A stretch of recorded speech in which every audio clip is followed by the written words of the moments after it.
George Pujum Druba Nomi Sarse, long young dog young. And then so long, Jolam, Tonam, Donam, long, long, draining. I take Druba number needed any thought of it.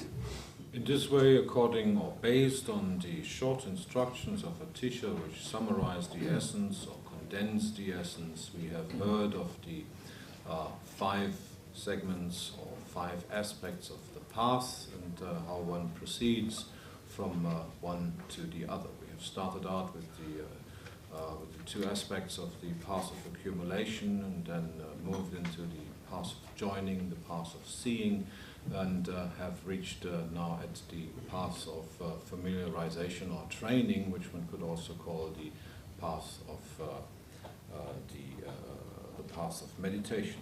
While on that path, within the framework of the 37 aspects of the entire path that lead to enlightenment, we have heard of the various subdivisions of the various subtle ways of training oneself to progress along that path. And we have also heard how up until that point where we have reached, this entire path up until here encompasses that which is known as the first 7 of the 10 Bodhisattva bhumis, the first 7 of the Bodhisattva stages or levels, which are also called the impure Bodhisattva stages, because even though we already have attained the Bodhisattva levels, there are still subtle veils and obscurations which have to be purified. Accordingly, we progress along these various stages, become aware of whatever obscuration or defilement there is to be purified, and having brought that to realization and accordingly to purification, we then proceed to the next path. What now remains of these Bodhisattva bhumis are the 3 pure stages. This is the 3 pure levels or Bodhisattva bhumis, which are still within the path of familiarization or meditation.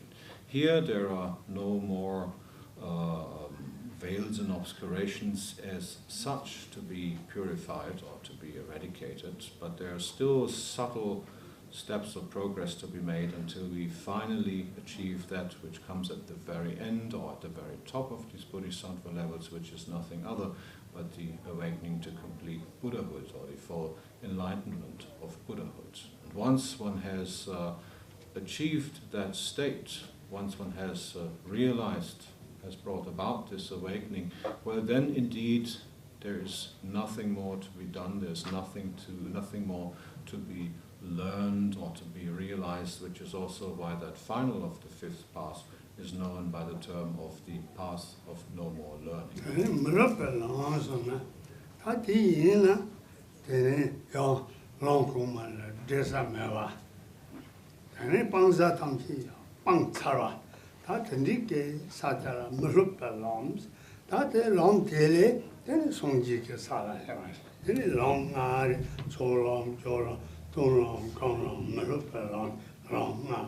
Now, even though all of these segments of the path are called such or such a path by name, with the very final one, the last one, the path of no more learning, it is actually only just that, just a name. Usually when we hear of a path, we consider there to be some goal to be reached. Naturally, a path always leads from one point to the next, from point A to B.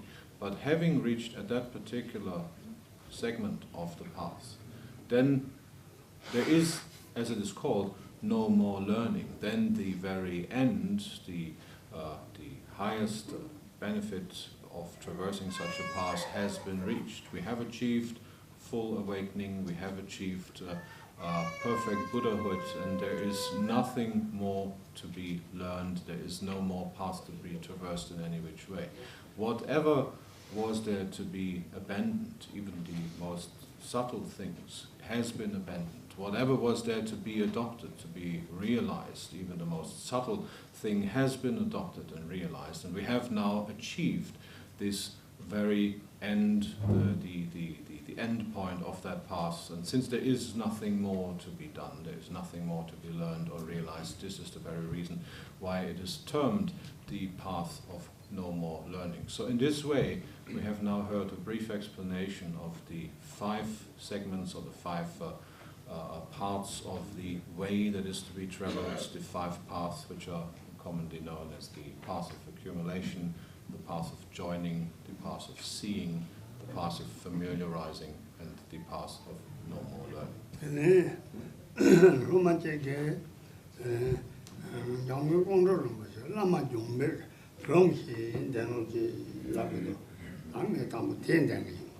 Rinpoche has been requested by a student to give the oral transmission, the lung, for the famous calling, the